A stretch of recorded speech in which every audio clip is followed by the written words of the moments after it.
Apple has released its own AI and is now available for everyone's consumption. It's called Apple Intelligence and it is now available on iPhone, iPad, and Mac.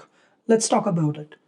So, this feature essentially is new age Siri. And what you can do is, well, a lot of things. Let's just deep dive. And what I'm going to do is show you a quick demo of how this looks in Apple Notes and what are the different capabilities it has, run through a sample note, and kind of just talk about the features in general and what sort of features are available, when will they come, and whatnot.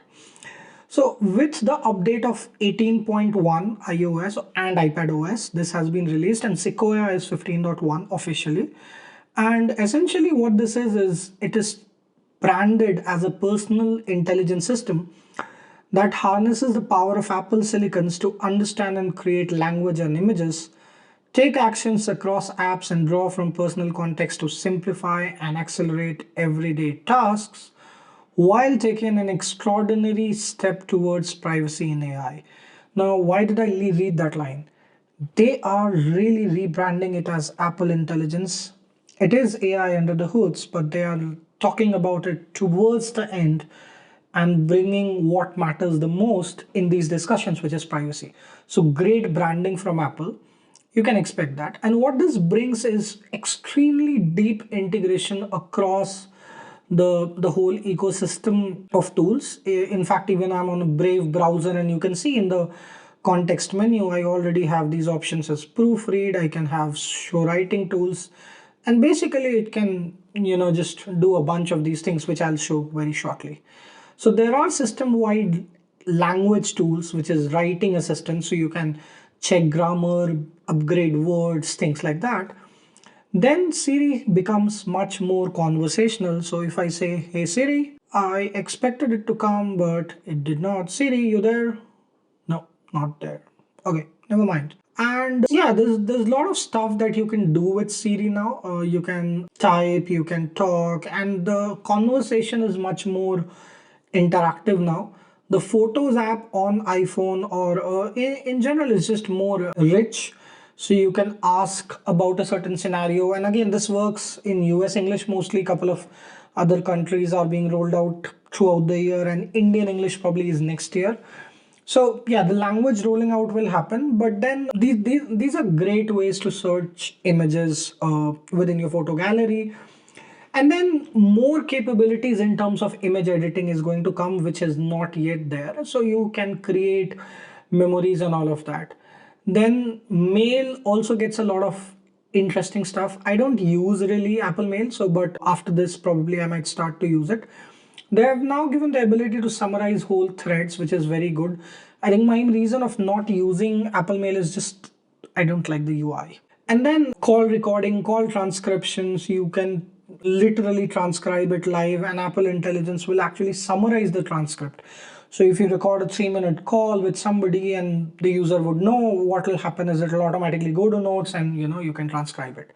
A lot more features are to come, and as they are calling it, tons of different deeper integration as they call it, which only time can tell how fast that will happen. And yeah, those are the key capabilities. The availability, as I just said, right now the default is US English, and it'll add a bunch of more markets as time passes. Let's go dive into demo. So what I'll do is I'll just take this whole icon, literally dump this entire article and see what happens, and do a control A.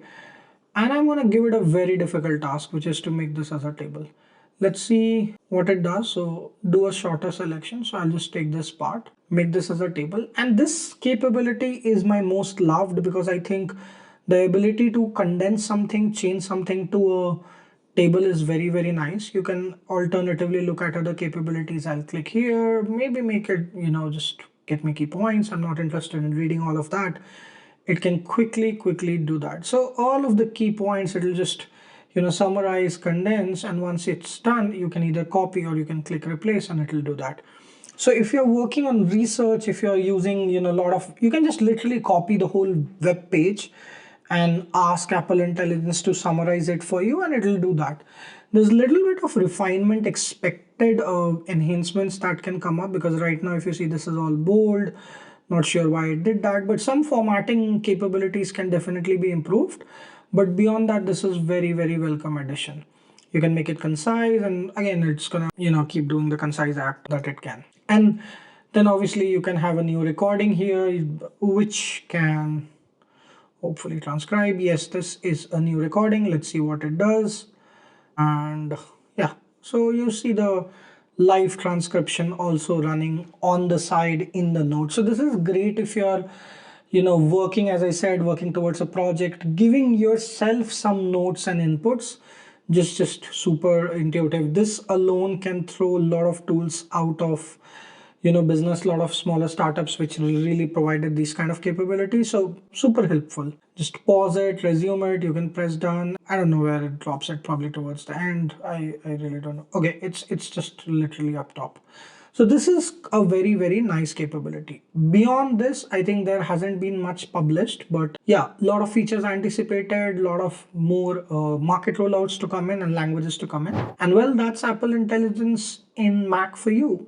Watch out for the next video where I'll try to cover capabilities from iPhone or other iOS. Until next video, bye bye. Thank you.